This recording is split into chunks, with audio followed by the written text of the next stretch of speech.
So I think everyone here knows this message already, but we could just talk together.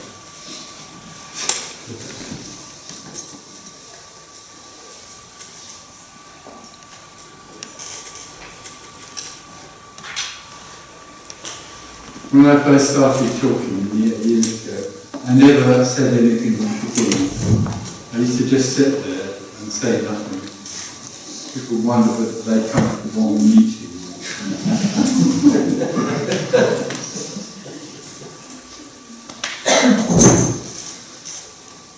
And in London once we did we have a meeting in London every month. And years ago we used to do it for the whole day, so we had the meeting in the morning, and then we went to lunch, and then in the afternoon we came in again. And on one afternoon we came in, and there was the crowd of people, and then there were two ladies sitting near the front. Fairly elderly lady with grey hair sitting near the front. And I started talking about nothing being everything. And all there is this, and they sort of look more and more bewildered. and so then I said to them, why have you come here? And they said, oh, we've come here to learn about flower arranging.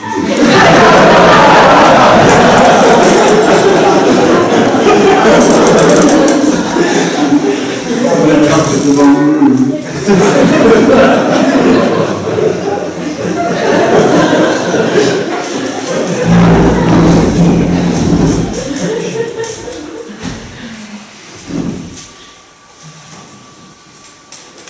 That's probably a good summary of what we are doing here. Well, it's possible that you come here to get something. No, I'm saying that your introduction about the woman coming for flower arrangement, listening to you is the same as we are coming here listening to you. It's a good summary of what we are doing. It's the same thing, yeah. Yeah, I think so.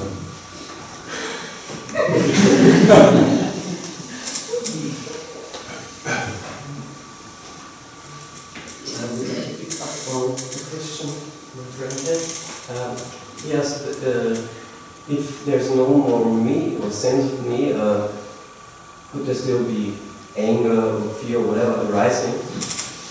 And I said, well, yes, and she said, why? And I said, why not? Yeah, well, yeah. Maybe you have a better answer. Well, in a sense this is difficult because the me is so used to everything coming from here or coming in here and then going out of here, that when that location is no longer there, then in a sense all that's left is everything. Or no one.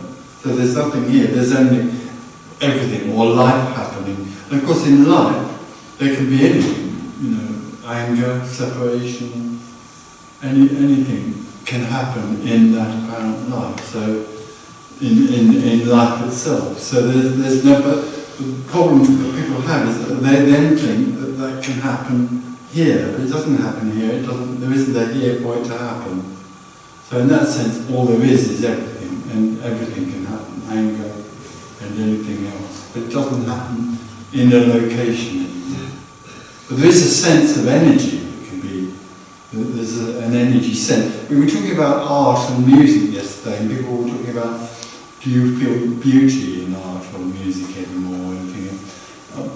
And I said, or this said, in a sense, the whole idea of something being beautiful or ugly falls away.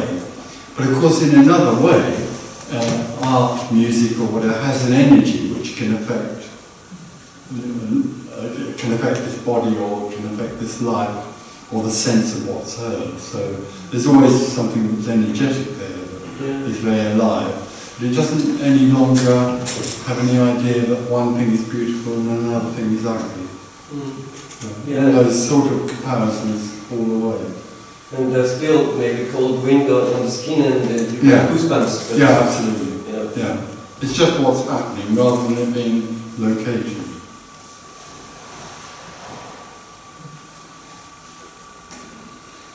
But anger and fear, Sorry?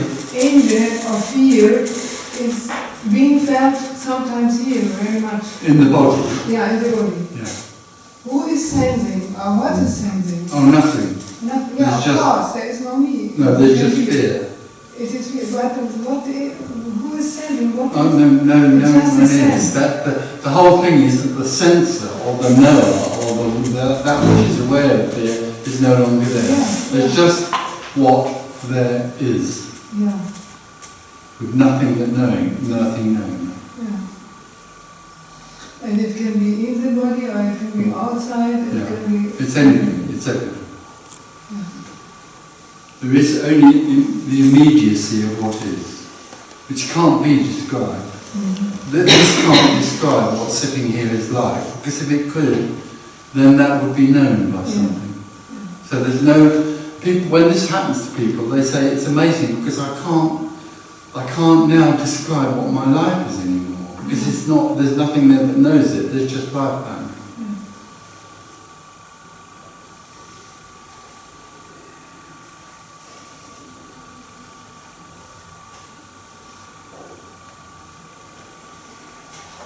And I wanted to ask, what is with war and every terrible thing that happens in the world? Do you still have a sense or something about it, or? No, there's no longer a sense that one thing is good and another thing is evil. All there is what happens. And the whole of this manifestation comes out of no thing, or is no thing.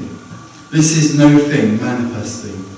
Therefore, because it's no thing manifesting, it has no, it's completely neutral. It doesn't have a good and a bad. It's only the me that lives in a world of opposites.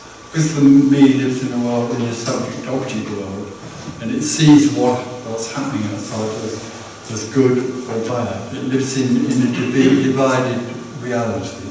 There is no divided reality. There's only a unified reality. And the illusion that the me lives in is that there is a division. There's good and bad. That is no longer arising here. There's just what happens. Apparently. So there's war and peace apparently happening, but they're both the same thing. They both have the same energy. There's no longer something that's significant or important. The whole of significance falls away. Don't you get very indifferent about this? No, it's nothing to do with indifference. This is about when the me collapses, there's absolute life, passionate life. There's nothing that's indifferent about life. This has got nothing to do with being detached from life and indifferent to it. This is there is nothing left but life. So it's a total full-on. Pain is more extreme. Everything is more extreme.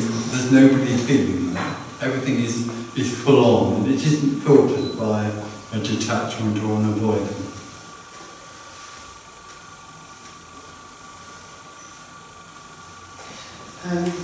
But if you see somebody suffering, let's say children or animals, beings that are helpless, yes. So do you still feel the impulse to help them? There could be a response to help or not. There's no longer that I can only help because there's no longer a sense that it has to be one or the other. There's no should. Sorry? There's no should, there's no obligation, and there's nothing restricted anymore by morals or obligations. There is only life happening, and if there is a response, there's a response. If there isn't, there isn't. They're both the same thing. The problem for me is that it lives in a moralistic world, a subject-object world, which it tries to make good and never will.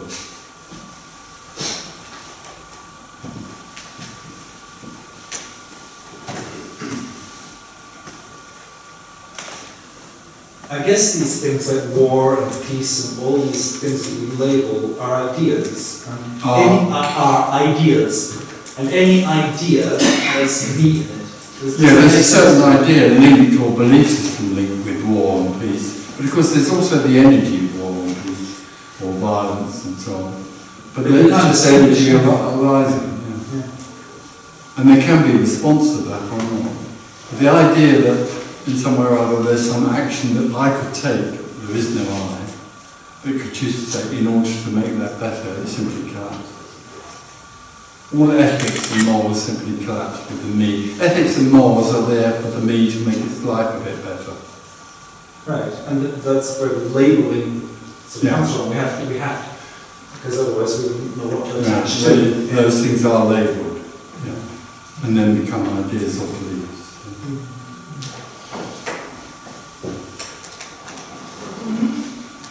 I read somewhere that if we don't give names to things, they will remain in chaos.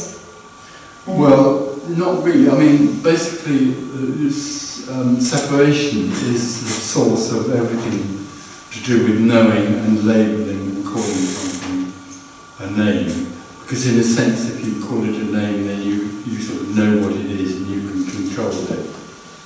I mean, obviously, anywhere in the world, things are named or whatever in order for them, the wall to be different to the floor. But also, what comes out of that is a sense of knowing what is there in order to be in control of it. All of that collapses. But this would still go on calling all the wall and the floor and the floor. But those things no longer have any significance. Nothing has any significance going forward.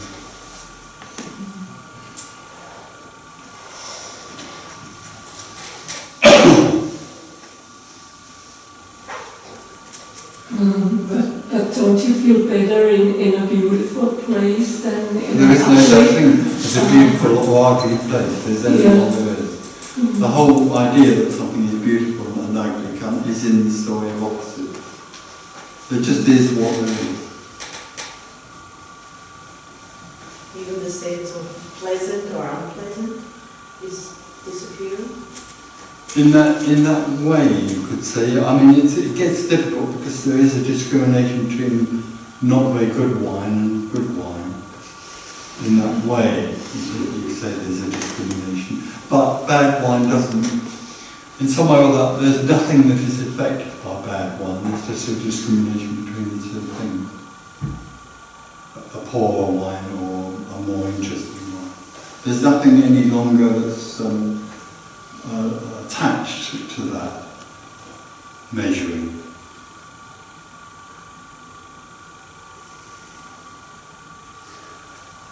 It's a question of taste, almost, in the same way Yeah. that my cat prefers tuna fish Yeah. to turkey, lamb, casserole. But neither makes any difference to anything. Right, exactly.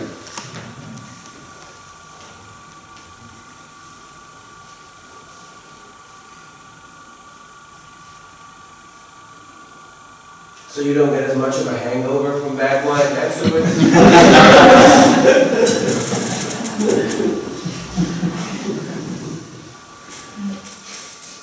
Is location also an illusion? So is there anything outside this room, or is there... Well, of course not. This is everything. There could be an idea of a corridor or a street. That is also what is. If the memory of the corridor arises, the memory of the corridor is what is. So there's no war, for example, because I never saw war. And War? So, war, yeah, yes. It's just There could stories. be rumours of war, there could be news about war, but the news of the war is what is. Yeah?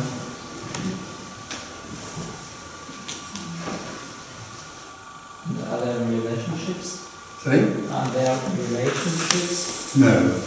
There's no longer, all the time there's a separate something here, it relates to another separate something over there, like a tree or another person. It relates to the tree or it meets another person and there's an apparent relationship set up. But as long as, when that falls away, there's nothing to relate to. That isn't, there's no longer a person there to relate to, there's just energy.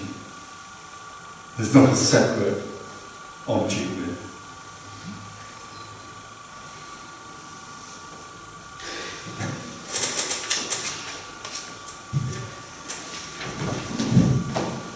how this perception functions. Oh, it just functions. The functioning just happens. Very naturally, functioning just happens. It doesn't have anything in the way. Yeah. Me can often inhibit functioning with judgments and what my mother told me about this or that or whatever. That falls away and functioning just naturally appears to happen.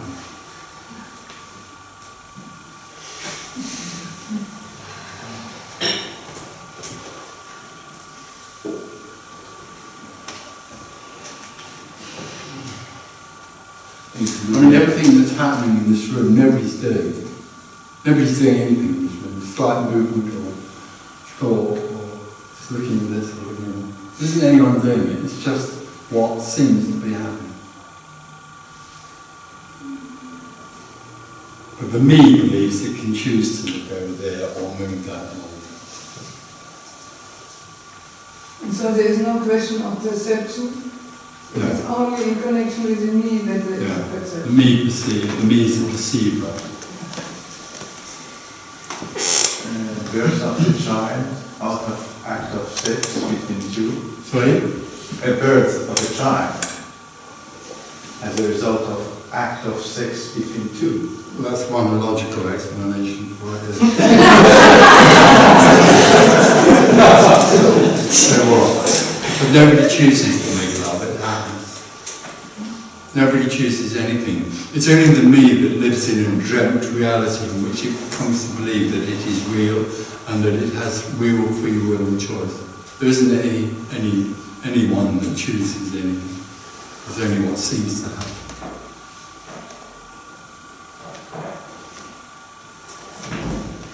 Is that alright? It's okay. I was trying to remind me it happened in the next hotel room last night. It was very long and very loud.